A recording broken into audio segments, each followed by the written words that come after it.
All right, Jeff. Jeff, welcome to the show. This is exciting. Some of our brief conversation before pushing the record button has been phenomenal, and I really want to bring that right into the show. So thanks for compartmentalizing some time of your day to be here for us. This is great. Oh, no, Jonathan, we're just thrilled to be here. Thank you.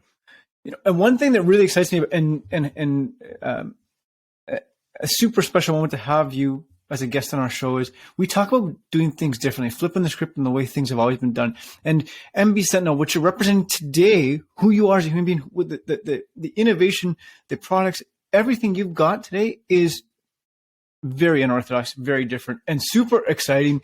So I can talk all about that, and that won't serve justice. It won't serve right. So I'm going to flip it right over you. Tell us a little bit about you and go. Yeah, no problem. Yeah, thanks for once again for having me on the podcast here with you, Jonathan. And my name's Jeff Kutas. I'm actually the co-inventor and founder of MB Sentinel Enterprises. We're a consumer goods manufacturing company. We've got a product that helps people with last mile delivery solutions for both full service mailboxes to strictly parcel box components. So everybody has the same problem. Not everybody requires the same solution. We understand those nuances, and we have about 5-6 different products that we offer to accommodate people from curbside to countryside with package delivery. Yeah, so this is really instrumental in a space in the world where we are now, where parcel delivery, home to home delivery is almost like a must-have. It's an expectation.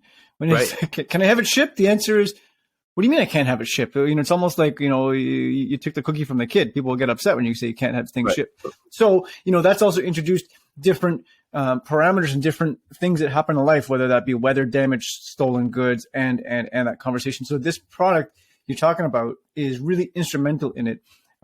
So sort of how did it all start? What does it do? How do we get our hands on it? Take us through sort of the piece of the puzzle there. Yeah. So, just a little bit of a rewind. Back in 2016, I closed a brick and mortar retail store. Our family was in the natural health products retail business, completely for, over 30 years. I was involved independently as a retailer after I bought the business from my folks for right at 20. And as everyone knows, all these independent retailers, a lot of them have disappeared due to the number of consumers who have gravitated towards online shopping. Then when COVID hit, it just magnified all of that. And it's amazing how many people are having packages shipped to their home now. Understanding what online shopping did to my business as an independent retailer kind of put me ahead of the curve on how much the consumer was moving and shifting away from shopping brick and mortar stores. You go back to the whole buy local movement. That's when retailers were screaming out for their customers to continue to come to their stores. But people just like to shop the way they like to shop, right? So as the old saying goes, if you can't beat them, join them.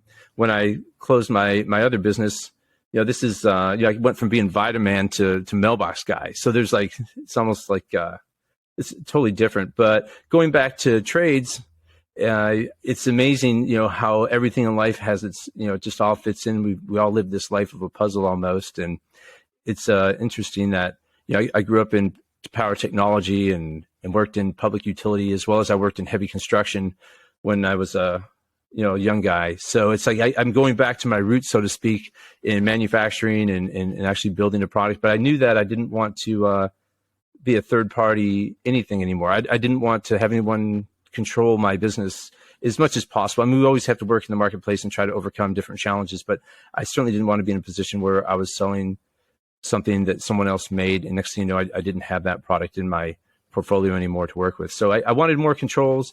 Heck, when you get to be my age and you start trying to think about how you want to reinvent your business life, you look at things a little bit differently. Because I don't feel like I'm running out of time, but at this portion of my work life, I want to make certain that I just really knock this part out of the park, right? So here we are, 5 years later. We founded the business in 2017. Started off with one unit, got out there, went through the integral part of the business, going to trade shows and all the different things that ultimately, we need to do when we're starting something like this, just to understand what people want, right? You can have an idea, but if the timing's not right for that idea or the product's not quite right, then you kind of need to get out there and understand that. So here we are, 5 years in. We understand all the nuances of package delivery. They're really most all the same, but when you start thinking about, how packages are received at your home it doesn't mean they're received the same way at someone else's home. It depends on, do they have a gated entrance on their property? Do they live in a community development, or do they live in a multifamily application? So once you start to understand all these nuances, hence we have all the different package delivery solutions. Right now, if you go on Amazon, you start searching for a package delivery safe box, it's usually something that just sits on the front of your porch. And I felt like that was such a, just an interim product. People would likely have something that was maybe more aesthetically appealing, as well as it had better functionality for capacity and things of that nature. And that's where we really dove in and made the difference in understanding what would make that lifestyle for that piece of shopping online incomplete. More of a just a better experience for everyone, from the consumer that's ordering the product to the delivery person that's actually delivering it to your door. So, when we first started, we started as an IoT company. A lot of people say, well, why isn't this a connected device? Well, really it can be, because it'll virtually integrate with any type of security system. The way we've got our technology set up, it's a keypad access controller. If you like to have security on this box, and 95% of the people that we actually offer our products to that purchase them, that's what they want. And, there are some cases where they may not require the security. But in most all of our applications, we have to overcome a couple of things. One is we need to have a place for these packages to go when they're delivered to our homes. We want to make certain that they're out of the inclement weather, as well as we want to make certain our pets can't chew them up in the front yard, or we just want to make certain that the courier has a place to go and make these deliveries. We have all these people coming to our homes nowadays. We don't know, we can't always identify who they are depending on where you live. Maybe they're a branded carrier, maybe they're not. So as consumers, we're kind of in this period where we're not as comfortable with a carrier, for example, here in the States, whether it's UPS, FedEx, USPS. Everyone's comfortable with those people. They've been delivering our homes for years. But now that we have all these other, carriers bringing these things, and we can't really, they're not always branded so well. We don't always know who's coming to our front door anymore. So to have a safe space for package delivery is actually, it's a great home safety feature. You think about it, just have someone knock on your front door with a package in their hand anymore. You really got to wonder what their intention is. It's package delivery is not pizza delivery, is what I tell everyone. When you order pizza, in 30 minutes, 45 minutes, it's going to be there. When we order things online, they just show up randomly and they come at all points of time. And we kind of think it's cute. We don't know who ordered this in our household now. Things just keep coming. So this really helps organize that activity. And it's certainly something that we've had a great reception for. Yeah, it's actually still magical. So there's so many things buzzing around for me. One is, talk to me a little bit about how you go from that transition of vitamin guy to mailbox guy. Like, you have this vision. Where's this thing come from? Where's this thing come from? My mind really never stops working. I just try to choose the things that I like to think about. There's always something going on up in there. But I've always loved to build things. I mean, I grew up in craft. And then I moved into brick and mortar retail and developed a wholesale business and things like that. So I really picked up and understood the logistics piece of what we have in our business today, working on the retail side, as well as understanding how to work with, different distribution channels and other networks like that. But when it comes to making the decision to go from being, retail guy to, product manufacturing guy, just based on the experiences that I've had, I knew that, based on in the resources that we have, I knew that I could start developing prototypes early on, just to understand if there was a market, for this type of product at this quality of a product. So when I started searching out, when I recognized, after moving to my home office and I'm trying to figure out what I want to do with the rest of my business life, I knew I didn't want to work for someone. So if I was going to start a business, I wanted to make certain that I had a business that, one, I could either have a pretty good, just a great opportunity to be successful as a custom mailbox manufacturer. I thought, well, this is something I'd likely would enjoy doing. Maybe I can build a company, that people would, if they like our products, it could be, $1 to $5 million company annually based on what everybody else is doing, if we work in this other channel. And then from there, if we develop a wider reception for our products and this thing continues to grow where people want these types of additional solutions for last mile package delivery, I'd figure out what the middle market wanted later. Hence, we've got the box gobbler. That was like the last product that we brought online. But, just trying to figure out, how to, transition from one industry to another. It really wasn't that difficult for me. There are only two things that we can actually, offer as a business owner, in our business. Either we provide a service or we sell a product, right? Yeah. So just to have the opportunity to make something that we would have the a business at the end of the day that would be built to be bought, and not just, when you have a service-based business, sometimes those are something that people want to acquire, sometimes they're not. So I was really looking at this from all facets of, if I'm going to develop this, this last piece of my business life, which I felt like this, normally when you start something like this, it's usually a 10-year program, from the time you conceptualize something to the time it's ready to sell, if you want to sell it. So I know right now we're just having a great time growing the business. We're picking up a lot of momentum for our products and interest for the people that really enjoy using them. We've started developing some communities here locally, and I say locally, but here in the States, and we're just in a great place to start moving towards the B&B side of the business. Like, this is cool, and I want to pull the handbrake here for a second, because sure, you talk about the business metrics behind all that. Yes, we're going to grow the business, and if it sells one day, that's cool. So right. Whatever that next or that last, I love how you frame that as the last phase or the next phase of your business life, which is really, really remarkable. And what excites me is that this current business has been in orbit for 5 years, which means to me that the idea was conceptualized long before that. Right. So, at that moment in time, I'm almost going to suggest you're ahead of the curve, right? You're ahead of that. Like, okay, there was home deliveries and stuff, but it wasn't nearly where it is today. I mean, whether COVID erupted that or not, or just whatever, the e-commerce world has exploded.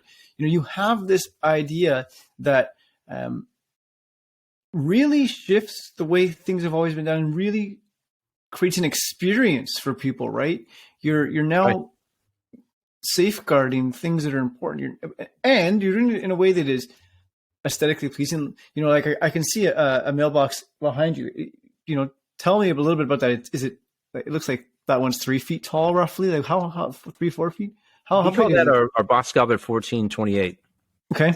Overall, it's it's right at 42 inches tall is the amount of space it takes up. But we when we organized or we actually developed this product, we wanted to have something that was more simplistic, that would be more middle market and more for community development.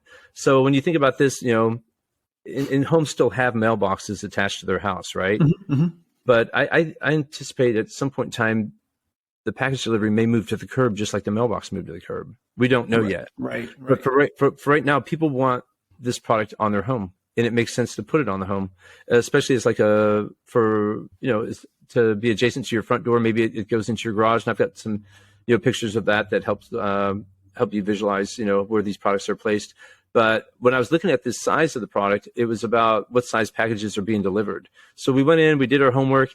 This model that you can see behind me, this manages like 94% of all packages shipped by Amazon.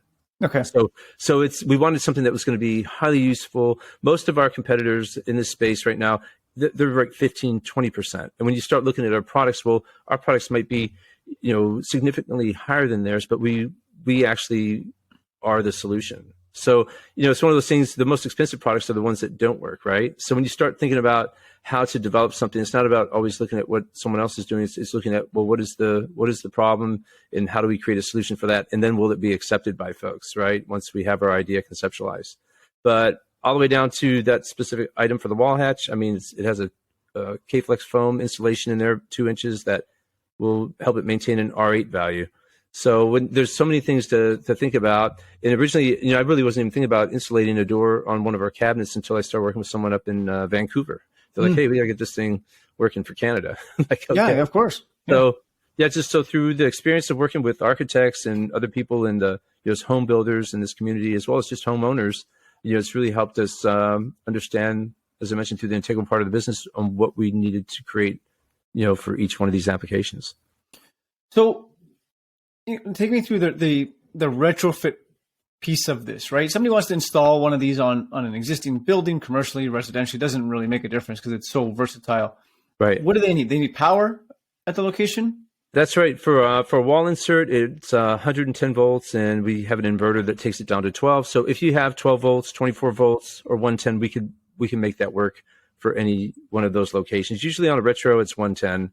Mm-hmm. It's not like they've always wired those, for security, where you have the 12 volts available. So our technology will actually work with 12, 24, or 110, because we step it down to that voltage. Okay. And then, so what I heard you talk about, prior to the conversation, maybe you mentioned it again, was that you can tie this into security. So people can have, full access to this remotely. If somebody is out of town and they see, well, there's a package, they can unlock it remotely. Is that accurate? Right. You pass the code along to the delivery. How does it work? So Jonathan, like I mentioned, when we first started the business, we started out as an IoT company. We actually got to beta stage with this, and we figured out that a lot of people didn't want them to be connected devices, but we knew that some people would. Sure. So for the access controller that we have, every product that we've ever brought to market, that we've ever placed, it actually has an egress switch wired, ready to go. All you have to do is connect your tech to it, whether you're working with Ring or Nest or Control 4. If you can send power to 12 volts to this relay, it'll unlock the door. And then of course you could it goes on to getting delivery notifications. If you have whatever you have in smart home technology, what I've come to find out is everyone has like their preference. So trying to have something that was available to integrate with everyone's preference was more important to me than trying to develop technology that everyone would adopt. To have another application on your phone or wherever, it's like we're in this world, or all the applications on our phones are like the old style TV remote. It's got so many buttons you don't know which one to pick sometimes. Yeah, sure. They kind of look alike. So I think as technology improves, I feel like and at this point in time, I felt like people probably didn't want another application for our product anyway, and then it would likely limit us. So to have it to where it was a flexible, more of a minimal viable product that works well on its own, or it integrates well with other people's technology, if that's what they want to do, that's where we're at today. At some point in time, we'll likely, as these carriers develop platforms that are going to help us integrate with their API, or they bring their API to us to help get their technology to unlock our door. I believe that's all coming, but it's still going to be a little bit before it's all unified where it works well for everyone. For example, right now, Amazon has Amazon Key, but that doesn't work with UPS. So hence you still need a keypad. It's not just Amazon delivering packages to a home oftentimes. Sure. So especially when you look at this, and maybe that's true for your area and where you live, but it's not true for everyone. There's a variety of people come into our homes to bring things. So we have to have something right now that is very versatile, hence the keypad. And a keypad like we have here, it's as an access controller, it's very secure. You'd have if you put a 6-digit code in there, you have a 1 in a million chance of being able to unlock the door. When people see our products and they're like, well, how do you keep somebody from crawling through there into your home? Well, you just have to think differently. You can't. I mean, it's honestly, it's a solution that keeps them from opening up the full garage. Everyone doesn't always have the same level of comfort with that. I mean, it's whether if you're a millennial, you might let them just come in your house and put groceries in your refrigerator. If you're an older guy like me, you're like, I don't want them in my garage because I don't want them sharing information possibly with someone else. It's just a level of intrusion that people mind more than they would mind having something that would offer limited intrusion. So now that solves that problem for a certain demographic of people that want that. And then also, to overcome, well, how do you keep them from crawling through there? Well, you can't, but put a better door lock on your garage door that would be used to enter the home. So it's really the best solution for community development right now, I believe, on the market, for the application, that suits last mile delivery. And it keeps the packages off the porch, right? So well, that's the thing. It solves that problem of just there's stuff sitting there. So now you put it into the box, and when you get to it, look, if you're not there for a couple of days, or you're not, you get to it when you get to it. It's safe, it's secured, right? Absolutely.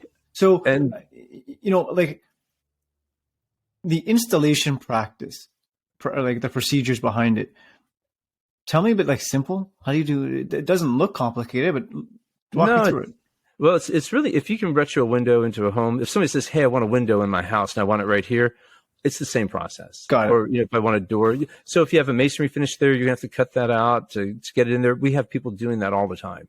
Mm-hmm. It's so when I first started the company, I thought, well, this is going to be a big part of the problem. It's not. There's so many great people out there in craft that can do these things. I've never had a problem finding someone to help us with an install. And most of these people, they have the people that people that can help them do that anyway in their area. So how does that work? If a homeowner wanted one, what's the process to get one? What do they do? They can go to mbsentinel.com and order it from us directly. or they may find us through other platforms that catalog our products, such as Amazon or Wayfair. Okay, so it would be shipped to the home, right? Yep. And then they commission their own contractor to say, "Come and install this thing for me." I mean, let's assume that the homeowner is not going to install it themselves. They're going to call somebody to come and install it, right? And again, I'm making assumptions here based on the information that's going through my brain from the image I see behind me. You cut the opening, you secure it in place, you connect the power to it. Is it that simple, Jeff, or is there more to it? No, that's really it. Honestly, the installation fees that coming out of California for a community that we've developed multiple placements, it seems to be like $350 to $400 to do the install, which isn't so bad when you're talking about a lifetime solution, right? For this. Yeah. So the lifespan on this thing is, we offer a 10-year warranty, but this thing is built. It's like 1/8-inch aluminum. It's just so when people grab the handle, they know they have something in their hand. I mean, the quality of what we've put into manufacturing a product. It's definitely something you wouldn't mind attaching to your home. It's not something that's ever going to rust. Even the handles are made of stainless steel, so all the touch points, you even went an extra step to make certain that it's going to just have a nice, luster throughout the life of the home. Okay, so that's pretty. We've really unpacked the product itself, the details of it, and I want to come back to Jeff now because this is really interesting. Again, the previous version of you, resided a lot in the retail space, and sort of it could have been really easy to kind of get back into that space after decades of being into it, and you went down a little bit of a different path, similar and different at the same time. Like, what's it like to sort of break those patterns of that comfort zone, especially as you've progressed through life? What's it like?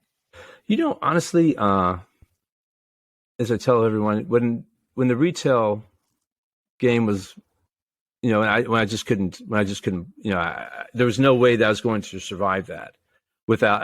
I persisted so long in that business. It's almost like the last 10 years of my business life in the retail sector, I diversified my business where I was actually offering, wholesale and distribution opportunities for other online e-commerce companies I was successful in developing another channel for our business, but I knew that was going to go away too. Okay. It's, sooner or later, these manufacturers were going to work directly with these e-commerce companies, and they didn't need the middle guy anymore. So as I was winding that down, it was really just a slow ride to the bottom. So, and once I found myself in another place, for this opportunity, and recognized that, I wasn't home for years, and finally I'm there, and I noticed, we had 3 deliveries to our home in a week, and our postal carrier couldn't leave it at the mailbox, right? They had to bring it all the way up to the house, and my heart just went out to the mail carrier for the solution. I said, man, somebody needs to reinvent the mailbox, because this is ridiculous. Can you imagine your mail carrier, that is used to having a route where they drop things off in the mailbox. They're typically letters. Now we've moved into this trend of people purchasing all these packages. So now Amazon's trying to figure out how to get them to your home. USPS says, hey, we'll help. Well, those poor people, now their workload, it's crazy how it intensified. And I felt guilty as a consumer for my household, just wearing this person out that was coming up my driveway. I thought, if Jeff Bezos could see what he's doing to all these postal carriers, man, he'd probably, it was just amazing how much that stretched people. So so to take care of, when my heart went out to our postal carrier, and I thought, and the more I looked at this, I thought, man, this is really a level of security. The term package pirate, I heard it for the first time, like maybe 9 months into developing this idea. I'm like, wow, they've actually classified this problem and given the shoplifter a name. The shoplifters didn't stop shoplifting products from retail stores. They just ran out of retail stores, and everyone's, I've heard a lot of people say it's terrible that we have to, live in these times, and now we need to have to pay for this. I said, well, it's just a result of, we're changing our shopping habits, and now, some of these bad things that happen just follow us to the home. So, it's for every action, there's a equal and opposite reaction, right? So we're just here in a position to help people, formalize the delivery solution side of the business, and hopefully they'll have a great experience now, something more complete than wondering if their dog got it or if it's on the front porch and somebody picked it up, or having to go home because you have to be there because something's there. I mean, it's such an interruption. I mean, it's convenient to have packages delivered to our home, but there's a lot of concerns. You know, you look at the number of people that had packages stolen last year alone. It's just incredible. So I got all that, and I want to back this up again. This is really neat. So you're spending more and more time at home, and is there an aha moment that you can recall where you're standing there, maybe having a cup of coffee, and go, "Holy moly, there's got to be more"? I heard you mention that, but I want to really go back to that space and dig into that. Yeah. Do you recall that moment in time? Oh yeah. It was like I felt terrible. I was walking in the house, with our packages, and I thought, man, somebody needs to reinvent the mailbox. And I was just like, maybe I need to do that. I thought, no, and it just kind of ate at me for a little bit. And then I started going, well, I wonder if anybody else is doing anything. So I started looking the space to see what people were doing. I thought, there's really not a true solution out there for a combination mail and package delivery device. And that's where I started. And then the more I got the first prototype together, the more I understood how big of an opportunity that it was. Wow. So you actually dismissed it, right? The idea enters your mind. I did. Nah, it's not that big of a deal. And then it's like, it's interesting, right? Life throws that back at you and says, well, let me do some research. And then you start researching it. And from there, is that like you start sketching this thing out? I'm going, okay, like what happens next? Oh, well, what happens next is I met with a lifelong friend who actually grew up in sheet metal fabrication when I was a kid. His mom and dad, they bought a small manufacturing sheet metal company, and Brian, he got involved with the company. Said, "Hey, Jeff, you want to come over here and help us? We're starting this company." And I was in high school. I thought, I'd love to do that, and start working in craft.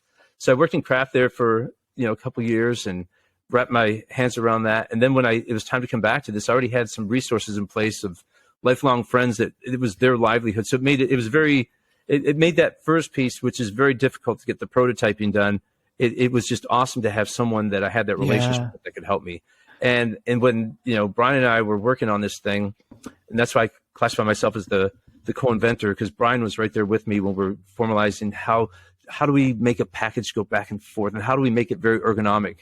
I have a strong interest in, just making this just a great experience. My wife's an OT, so understanding, just everyday living experiences for people and making them very ergonomic. So, I mean, we haven't even started to approach like the ADA community for our products, but I know in time that we will actually have training programs for our products, so that way people can get their CEUs that are in, architectural design and things like that they have to have every year, for ADA type products. And I know, can you imagine being able to have access to a package that just folds out and it's almost in your lap, if your lifestyle includes a wheelchair, right? So I've got some things I can share with you on my screen if you want me to try to show some things to you. Yeah, take me through it. Sure, absolutely. This is cool. Okay, so I'm going to open up the share screen here, and this is the homepage for our website, and you'll see that we have the through-wall insert, and then we have like a standard mailbox. It's a pedestal mount inserted with a fence, right? Because this person in this home, they want to be able to get their packages from the rear and not have to go around to the front. Yeah, and then for curbside, if somebody lives in the country, this is just a simple front loader where you just drive up, and it's a great place, at this person's entrance for package delivery to take place. What I find is pretty incredible is that it's such a simple thing, right? We just want the mail, we just want the packages to come to our home. But you think about this person that lives in this, on a ranch or on a gated property, to have the package delivery away from the street where it's a safer place for everyone to manage this activity makes more sense. But when a lot of times people look at this, for our products, they're like, well, I need a combination mailbox. Well, if you have a right of way, like this is a text dot right of way, out in front of this house. So to not have a combination mail and package delivery box, it was a better solution for them just to have the package delivery safe and keep their mailbox on the street where that activity normally took place. Yeah. So understanding the different nuances was a huge piece. to our business. And I love that, because I hear you say that, you had this idea, and what do you really do? You lean into the resources, you lean into the team, but you got Brian with you, right? You said, Brian, right. I got this crazy, ridiculous idea. How do we build it? And Brian's, the sheet metal guy. And then you talk to your wife and say, okay, how do we make this sort of functional so that's, whatever input she can provide to that. This is not, this is where it becomes miraculous, where it's, holy smokes, we started with an idea that got dismissed. And then all of a sudden now I'm leaning into the discomfort and leaning onto the resources we have. That's really cool. Yeah, it's like everything was just, it just all has such great synergy, with my life and all the things that I've had an opportunity to learn and understand about, whether it's the construction side of the business to, understanding how to actually get this product out into the marketplace, through the marketing efforts that we use today. Just every experience just lined up perfectly for this opportunity for me. So, going through all that, it becomes really comforting, I suppose, to know that you've got a support network around you. And when sort of the train falls off the tracks, which I'm sure it does along the way, they become your support network to say, let's keep going. You took a blow. Okay, great. You took keep moving, keep the momentum going. So, when I hear all that, right, I came across a quote that you said, which I thought was so amazing. And that is, know that not making a decision is a decision. What's that mean to you? So when I was in the retail business, I worked so hard and so long just to persist and to diversify my business. So that way I could continue to have a place that I could, that I could go to work and earn a living. And and I knew, Jonathan, that it was, I needed to find a way to get out of there. But for as long as I persisted in that industry, in that opportunity, I knew I should have probably made the decision sooner. So when you look at these opportunities that you have in front of you, the toughest decisions that we have to make, oftentimes they're not the ones we want to make. So when you decide not to make a decision, you just kind of put it on pause. Well, you're making a decision to wait. And if you wait too long, sometimes those opportunities, they're not always there. So, not making a decision could be a decision that may cost you at some point later, but you never know. We're always going to have to live with them one way or the other, right? We just hope we find the high side of these things. Yeah. So now taking that, because that's magical to say, look, I love that. Sometimes it's the tough decisions that we don't want to make, and not making a decision, there's a cost, right, or a consequence. Life's something happens, right? So now, knowing that, how does this guide you through life? Like, is there, what do you do, if anything, to help make decisions? Sure. I've learned to make them quickly. I started this, began this opportunity, when we hit, when we would find an obstacle in the way of our opportunity to bring this product to market, whether, the IoT portion of the device that we're trying to develop, it's the black hole's getting wider and wider. Well, we said, okay, we need to pivot and make this decision. It really just helps you understand, that even though things may get tough at some point, it doesn't mean that you always need to have a knee-jerk reaction to every time something poses itself as an obstacle. It really means that you need to step back and take a good look at what you think that challenge is, and understand, what could you do to change the outcome of that. And sometimes it means that, you need to persist, and sometimes it means that you need to pivot. But yeah, having the opportunity to make the mistakes and live through them, it really helps me, lead this venture, and just helps me understand, with peace, about how to approach things differently. So interesting that you go down that path, right? And we have a lot of professionals who listen to the show, and there's a whole bunch of them who could have great ideas, and they want to just sort of suppress them and stay status quo. And I think sometimes that is tremendously awful, right? And you're living proof to say, look, the idea happens, maybe don't dismiss it, right? Maybe hang on to it. So what have you learned along your journey that might be worth sharing with others? Man, I'll tell you what, if you're a business person and you're not on LinkedIn, you need to get on there because there's a great community of people out there.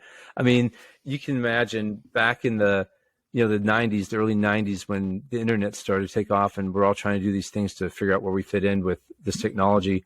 There a lot of these professionals. I mean, you think about it, we didn't have user experience people. We didn't. I mean, where did all these? Where did we've got different opportunities for different people that help them, in their occupations. There's so many great people out there that can help you, and you have so much access to finding them. It's just about finding.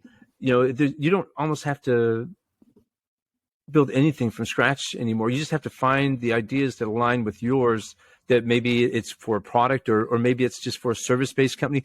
Go out there and find someone who's successful. Like, I already have a blueprint for how I want to bring this product to market based on another company that was successful. All I have to go do is just a little bit of research to figure this out, right? And it's just amazing how much information's out there for us as business owners to adopt, into our businesses if we just spend a little bit of time trying to figure out, what other people have done, where they've been successful. So it's amazing. You can go through, there's some, great information out there. I love the Founders podcast. I don't know if you ever listened to David Senra, but he's, this guy, he reads, autobiographies of all these successful people. You can go in there, spend some time listening to where those people have overcome their challenges, from Thomas Edison to whomever, to Elon Musk. But then don't get caught up in just trying to look at what everybody did to overcome it. You've got to get out there and do it, right? So how do you do it? Well, find someone that maybe you have some parallels in it, maybe one or two other businesses that have a couple things that you like, the way they're conducting their opportunities and how they're moving them forward. So, or find people that have been successful of recent, which is what I do, and try to adopt those pieces that work so well for us. Like, you can imagine at this point in time, when you look at, what it costs to market a product through the television set, look at Peloton, for example. I mean, you can say all these things and how much, that business is, it's gone through the ringer here this last year or so. But when they took that product to market, they were in your living room telling you about Peloton and what experience you're going to have with this. But think about, how many people had YouTube television rolling on their TV set then.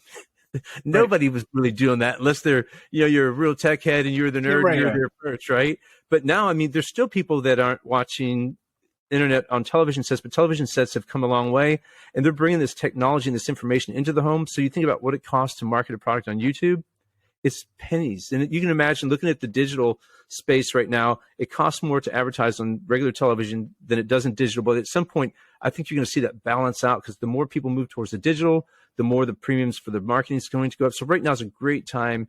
I try to find the positives in everything.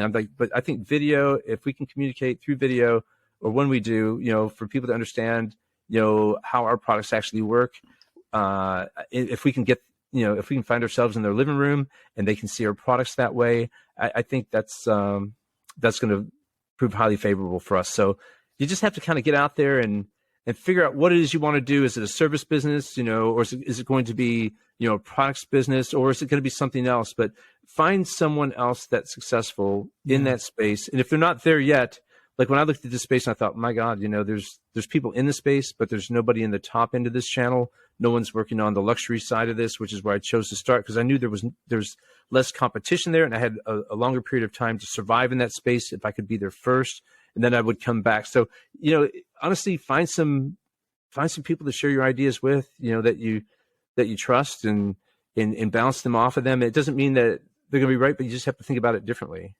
Yeah, I love that, right? And there's the biggest thing. It's like you said, you don't have to have all the answers. Here's the idea, and then I love when you said, find the ideas and align yourself with people who have like-minded ideas, or who can augment that experience for you.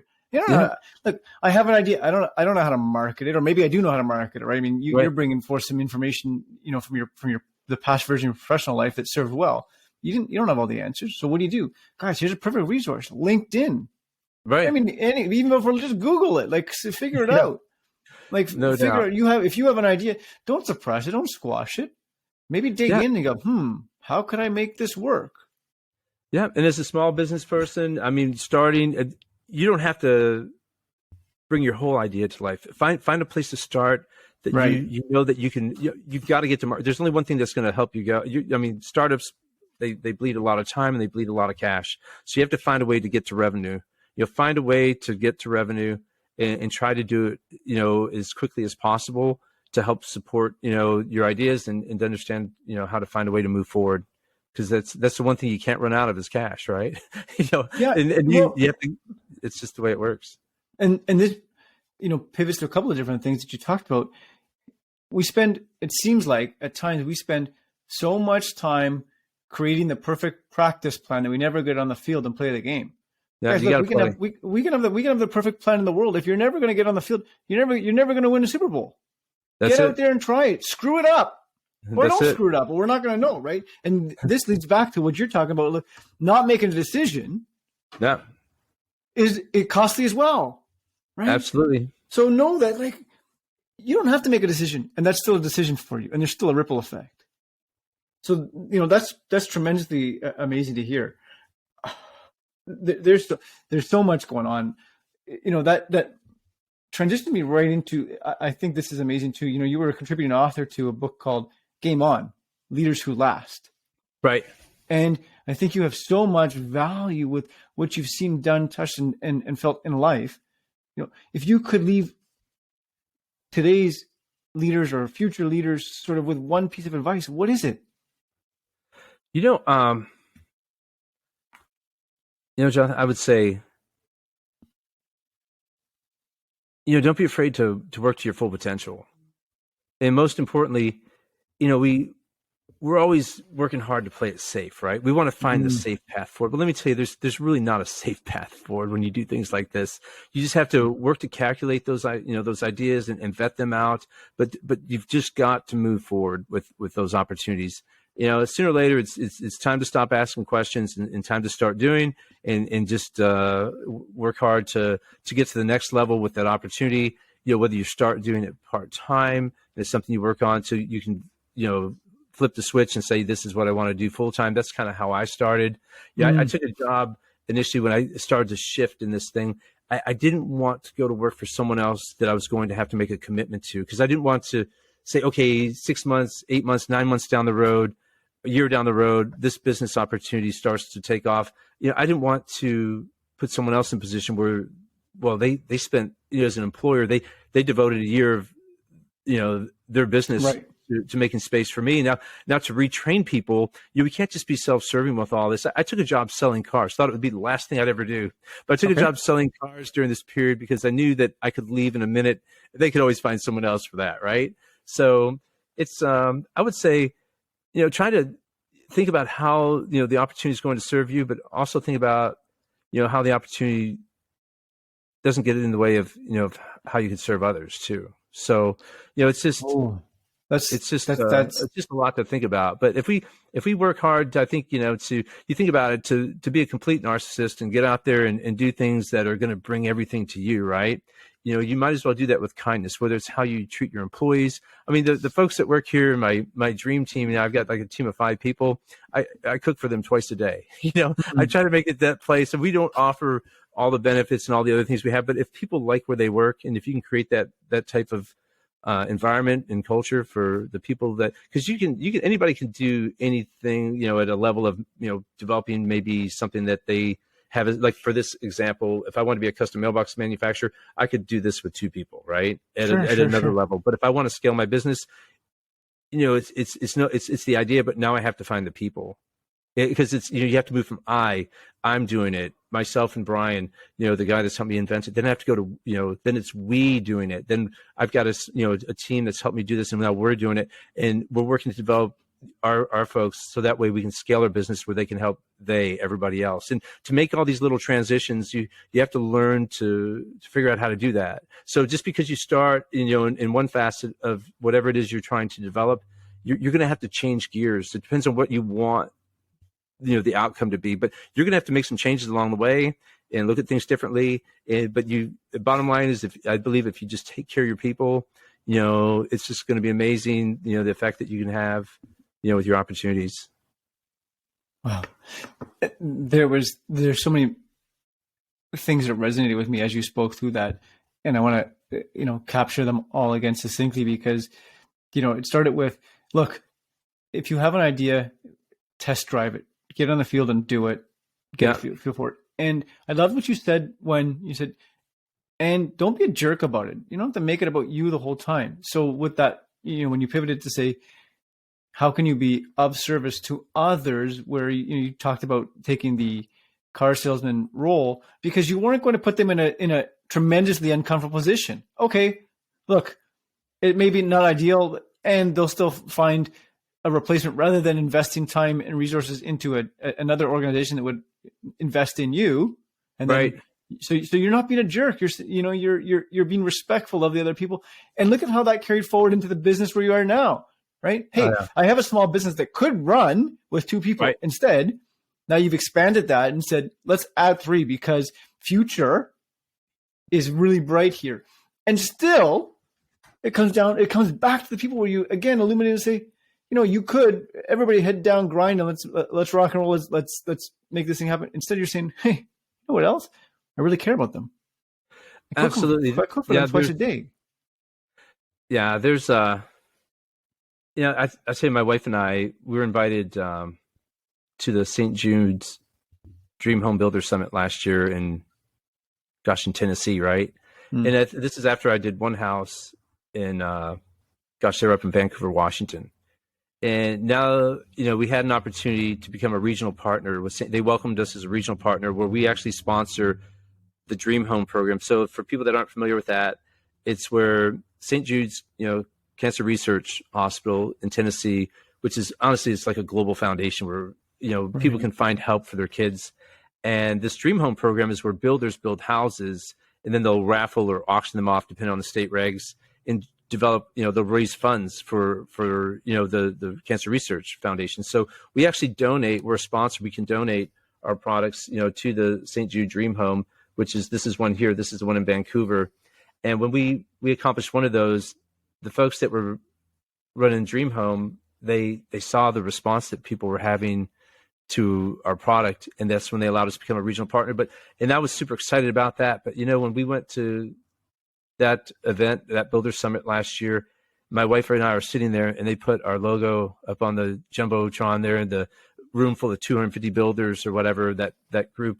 It was just so amazing. Like, wow, you feel like that you're really doing something. So it's going to be fun to see how this continues to help us further develop our business. But there's so many good things that I feel like are going to lend us to, further develop this purpose-driven business. So it's not just about the products or the solutions, but what can we do with the business to help others long-term. So it's a good time. So what's your ultimate vision for the business then? I envision, several different things. I mean, it's like there's a lot of versatility in what could happen with our business. I mean, right now we're on top of the world and things are going great. Sure. We have all the patents. We have a full, IP portfolio deck of patents and trademarks, both here in the States as well as internationally for EU and as well as Australia and Canada. So, so it looks like we're in a great position to really take this home. But when competition comes along, it's like, what's going to happen then? We don't know. I mean, what happens if Amazon decides to start developing their own package delivery products? Right. I mean, next thing you know, I'm going to have to circle my wagons and figure out how I have to adapt to that, because I definitely don't want to have to start another business. So I think long term, how do I embrace the competition that's likely coming? Also, how can I be first? So this product that you see here where it says, this is the box gobbler at this placement we did with Tony Marnell at Marnella Homes for our first St. Jude Dream Home. This product, we're actually entering into a commercialization program. We already have the manufacturers in place to help us further develop this product. So our business is going to be where we manage and we build our top line products. And it's not to say that this product that we move into commercialization isn't going to be a top line product, but it's going to be something that we actually have someone to help us mass produce. So if, when we're successful getting this first product out there, that's going to be our hero product, that's going to help us hopefully further strengthen our business for our cabinet business and things like that. So long term, what happens? I mean, I don't know if someone comes in and they want to acquire us just for one product, if they want the whole company, or if we say, heck with it, we want to move this out and become a publicly traded company. I mean, everything's in place. We have it takes a lot to position it for all that, but we'll just have to wait and see how it evolves. But I'm along for the ride right now, and we'll see how we're received for this and what opportunities continue to develop. And, at the end of the day, though, we just don't know. I mean, who knows? I mean, it may be that a package hatch is no longer needed because maybe a robot's coming out of your garage with a cart that's going to just receive those things. We don't know. I mean, there's like, so as business people, we just have to, I can tell you the one thing I do know to do is you need to probably sell early or sell a piece early, just to kind of set things up so we can continue to move forward and do something else if that's what happens. But bottom line is we're all in on this, MB Sentinel and our mail and package safe, products, and we're just having a great time because people seem to love them, and we're having a great time building them. I'm smiling. The energy you have is so wonderful because you're just such a visionary, and you're not stuck on the certain. You're like, okay, well, we'll just pivot. I don't know what's going to happen. Maybe there's going to be a robot. Maybe there's going to be a need for. Maybe there isn't. We just, be on guard, ready to pivot. Stay agile. Yeah. Right? At the end of the day, I can take none of this with me, Jonathan. Yeah. All of it stays right here, right? But it's what I can do right now to make this work, as big and as wide as I can for everyone that's helped me do it. And I'm super excited about the opportunity that we have. Well, this has been a pleasure. You've downloaded a ton of information. I think what you're up to is magical. You're really there for the end user. Thanks for taking the time to go through this. Thanks for doing all this and taking us along your journey. Like, there's a lot of dark spots throughout every journey, which, maybe there's a future conversation surrounding that, except that, it's magical how it's like, make the decision, go with it. Don't be a jerk. Don't be a jerk about it. Be respectful to other people, and then care for the people that are in the space. Yeah. If there's anyone that needs to bounce an idea off of somebody that's been there, I mean, heck, look me up on LinkedIn, Jeff Kutas, just message me there. And, I'm always happy to help a fellow entrepreneur. So thank you. That's how people can get in touch with you personally. How about, getting their hands on a product? How do they do that? Sure. If you remember Box Gobbler, look up Box Gobbler. That'll take you straight to MB Sentinel. MB Sentinel is M for like mail, B like box, Sentinel like the guard. A little bit more complicated than Box Gobbler, but Box Gobbler is the tip of the sword for us in our marketing effort. Look up Box Gobbler and you'll find MB Sentinel. Awesome. That's fun. Thank you for that. Yeah. I have one more fun question to sort of cap off our great conversation for today. So sure. Here we go. What's something you've done in your life this year that you're always going to remember? We're talking about just 2023? Yeah. No. Well, the past 12 months, something you've done the past 12 months that you'll remember for the rest of your life. That for my wife and I to be at the St. Jude Builders Conference, and when they threw our logo up on top of the, left and right of the main stage, and they asked me to stand up, I mean, I was so blown away we couldn't even take a picture. It was just nuts. Yeah. And my wife and I were driving home, and we're like, wow, we got to really figure out how we can do more. And, that's just, it's just awesome when you find yourself in a place, to be privileged to do more. So, to have that privilege and to understand what it is, it's just something that we're hoping to move out to other organizations like Tunnels to Towers or Operation Finally Home. Wherever there's a builder that's building a house for somebody, we're hoping that we can be in a position to, to extend that same level of opportunity that we have with Dream Home with others. So it's a good time, man. I tell you, but that was a moment that just really, it really sunk in. And it's funny. It's like my wife wasn't wanting to go to that event with me. And I said, Lisa, if you're not there, it's not going to be the same without you there. But she really isn't involved in my business life very much. It's just nuts. I mean, I've actually, it's a lot of stress on a family to start something like this. And she's actually, she works as a therapist. So when she got to go over there, it's like she finally realized, like, wow, this is going to be something, right? But that was the moment, and we're just looking forward to where we go from here. Jeff, as you shared that moment, it certainly brings a lot of emotion, even for myself, right? Like, thank you for realizing that there are bigger things at play than you and I, and there are bigger things at play than, the day-to-day business grind. And when you can give back and make a difference, wow, does that a huge impact? So thank you. And thanks for sharing that with everybody out there. If there are any listeners out there who, can help Jeff out and help him bring that vision to life, I invite you to reach out to say, look, we've got an opportunity where here's your charity home. connect with Jeff. Like that just sounds so magical. So thank you, Jeff. I appreciate it. You bet, Thank Jonathan. Thank you for having us on the show. It's been great. Thanks, Jeff. Fantastic. All right.